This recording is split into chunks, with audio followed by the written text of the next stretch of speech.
Hi everyone, it's Zoe and Joe here, and today we're talking to you about a tool that we use a fair amount called the comfort zone.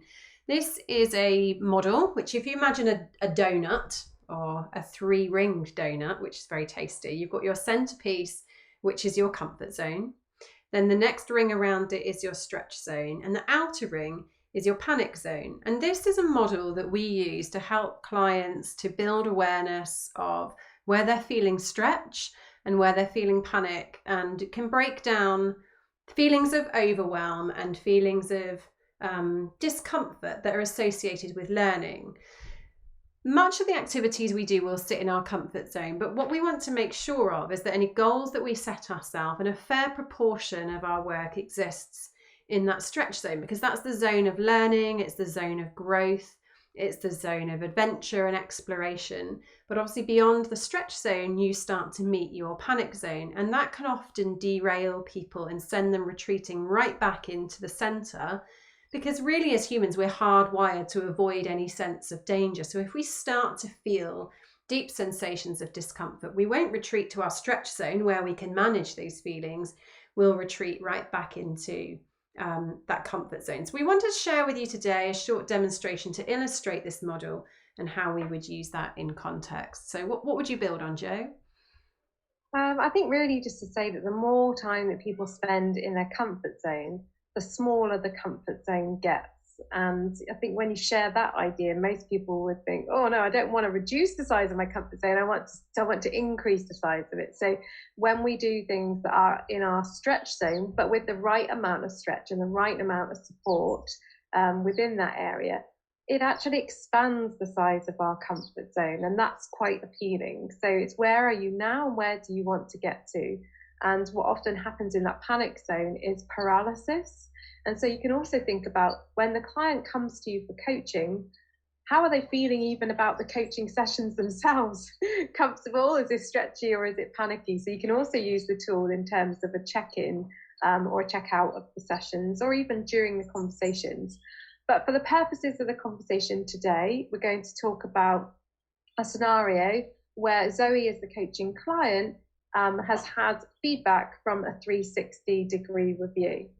So, Zoe, we've been through the 360 and we've debriefed on that.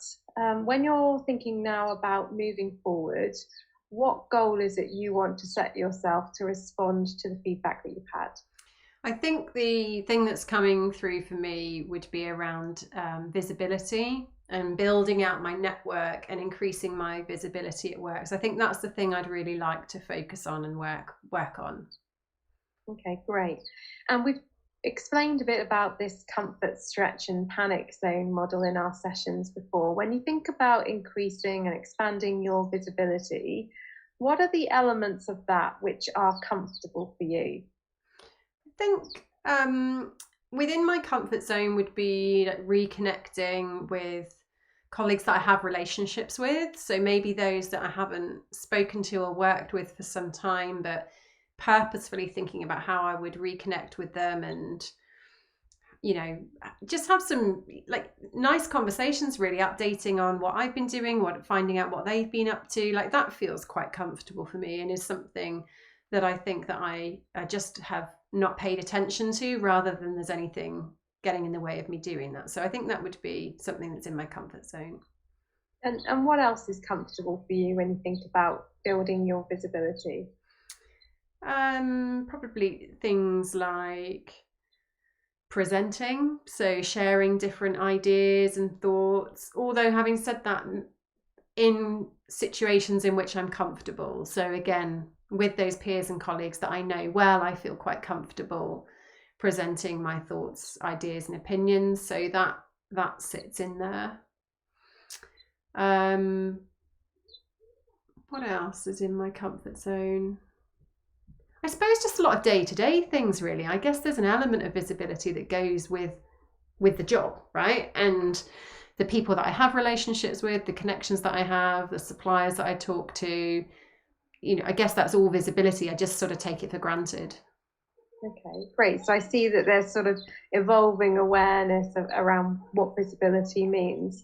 So as we then think about the stretch zone, so elements of increasing your visibility, when you think about what you're going to do over the next month, what are the things that creates, that slight uncomfortable feeling, that stretchy feeling? I think it's that proactive sort of bragging, about what I'm doing well, what I'm working on with with an extended network. So people that I don't kind of come into contact with. I mean, that's kind of, I suppose, my thoughts and opinions of what I would do to raise my visibility.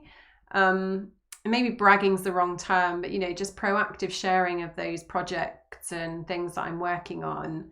That does feel stretchy. And this is with an unfamiliar audience, is it? Yeah. So the comfort zone was about, okay, I'm comfortable with talking to people that I know or that are already in my network. But if I think about putting things out into the world to people that don't know me well, that's when it becomes, you've got to think hard about it. Yeah. Yeah, okay. Definitely. And then what about panic zone? Is there anything about building your visibility that kind of takes your breath away, that makes you a bit tense?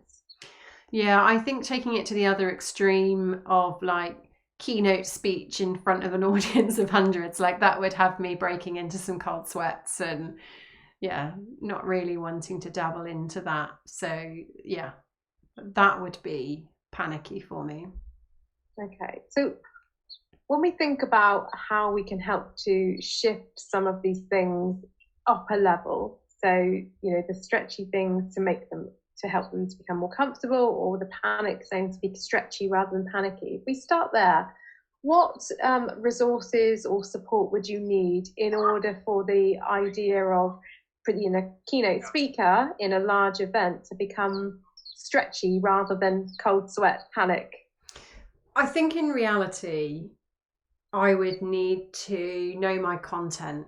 So it would need to be something that I feel very comfortable with, something that I could talk endlessly on and not have to put too much thought into. So what I was presenting on, I think, would be a real feature in making that less panicky.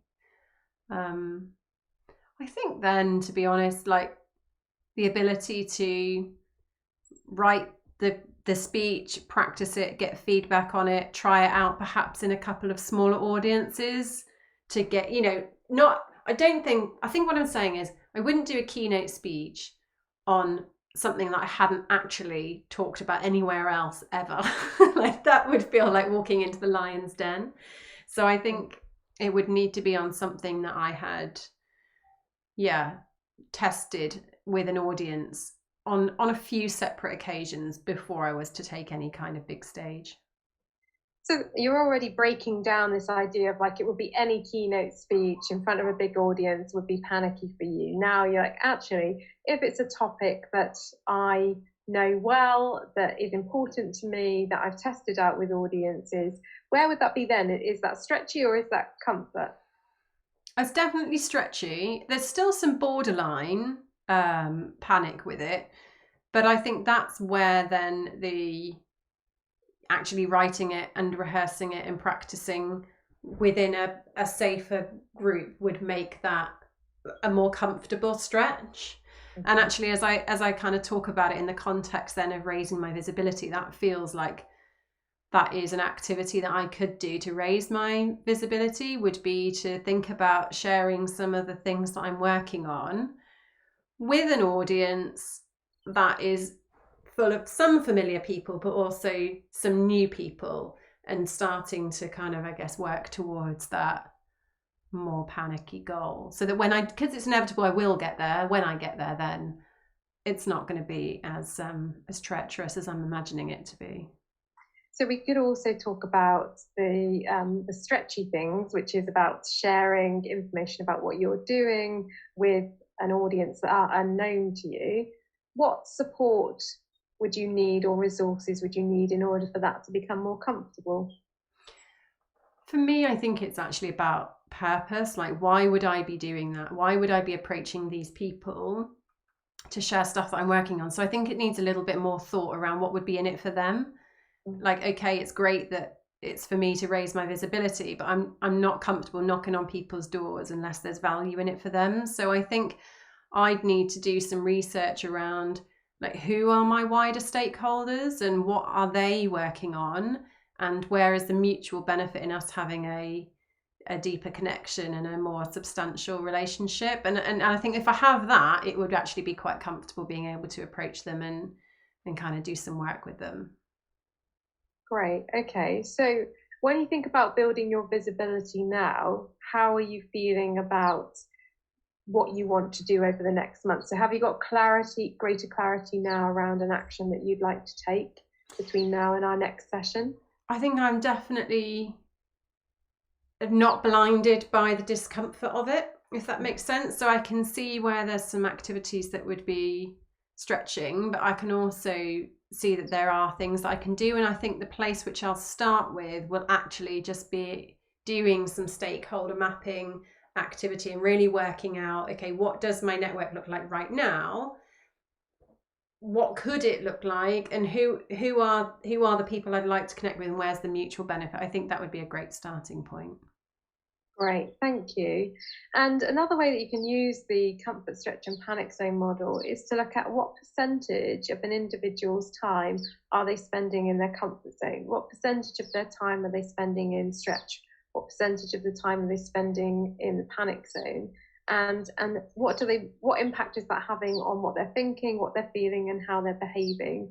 And what are the opportunities to be able to shift that? So it's also a great tool for helping to raise awareness about resilience, and also for people to understand the reason why they might be feeling the way that they are about their work. And it's, as with most coaching activities, about enabling people to be at choice. And that's part of what we've shown you in this demo. So I hope that's helpful. It gives you a quick overview, a simple overview of the comfort, stretch and panic zone model.